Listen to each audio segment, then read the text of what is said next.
So, welcome back to my video guys. And ito na nga yung second video na i-unpack natin kung ano-ano yung mga binili ko sa Lazada. Actually, ang mga binili ko sa Lazada ay popsicle stick reusable and disposable clear plastic ice cream bags, transparent self-adhesive ice cream popsicle bags, and ice cream mold carton and ice cream mold carton. Yan. And syempre yung meron siyang stick, di ko lang alam kung dumating na. Yung wooden popsicle stick. So, umpisahan nating i-unpack ito guys. So, ito, di ko alam kung anong laman nito. Hindi nakalagay dito. Ito, color family green. So, ibig sabihin nun, ito yung ice cream mold. Ice cream mold. Yeah, ice cream mold. So, ayan guys. Ayan guys. So, ito na tayo. Ito yung ice cream mold carton sa halagang 32 pesos. 33 pesos guys. So, ito bubuksan na natin ito. Ito yung mga gagamitin natin sa paggawa ng ice cream. Ito guys. Medyo masakit lang yung braso ko kaya hindi natin maano siya. So, meron siyang 8 pieces. 8 na walong ice cream ang magagawa dyan. Ito yung mold. Ice cream mold. Magagawa kasi ako ng ice cream. Magbibenta tayo ng ice cream. Ito siya. So, masarap na ice cream.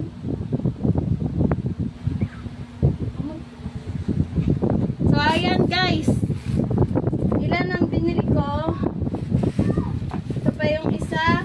Iba naman ang kulay. Color pink. Ay. Masakit yung aking braso. Sa mga bago din sa aking channel, don't forget to like and subscribe my channel. And pwede rin kayo mag-comment kung ano yung request nyo na gagawin natin video. So, ito naman guys, ito, color pink siya. Maganda siya dito. So, ito, ilalagay dito yung stick.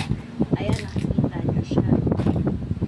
Pero itong isa, bakit ano siya? May binili naman akong wooden stick. Ayun pala, ito, oh, ayan. Imagine sa halagang 33 pesos. Of course, not including the shipping fee. So, tapos na tayo dito sa mold. Kasi, wala yung tahap nito guys. Oh, dito. Yan. So, ito na. Ito yung ating ice cream mold. Magagawa tayo ng ice cream. And next, ito. Hindi ko alam kung yung laman nito. Tignan natin. Ano laman nito? Hindi nakalagay. So, ayan. Iba-iba yung ating binilahan. Ang flyer ng ating mga kailangan. So, ito guys. Hindi ko alam kung ano laman. Itignan natin kung ano laman nito. Ayan. Basta ito para sa popsicle, sa ice candy, and sa ice cream. Ay, plastic yata. Ito naman guys is plastic. Alam niya plastic to.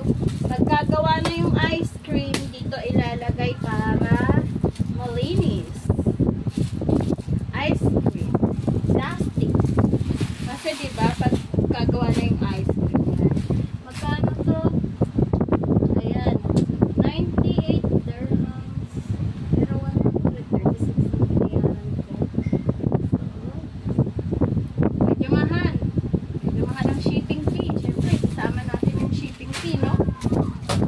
So, ito naman guys, di ko rin alam kung magkano to, kung ano ba to. Tingnan natin pa, oh. Nakita nyo. O, diba guys, marami na tayo na unpack. Ano kaya to? What is this? Ay guys, napasama. Ito nga pala yung 18K Bangkok jewelry. So, ang price nito is napasama na pala siya. Mura guys. 85 plus shipping fee, 119 pesos only. Imagine sa 119 pesos magkakaroon ka na ng ganito. O diba, ang ganda. Bracelet siya. And ito naman.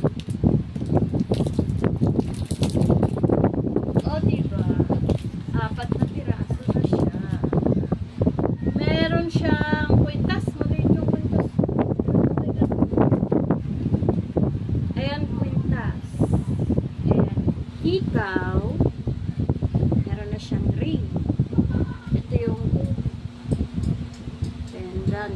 Ayan, pendant. Ito yung ikaw. Ito yung ring.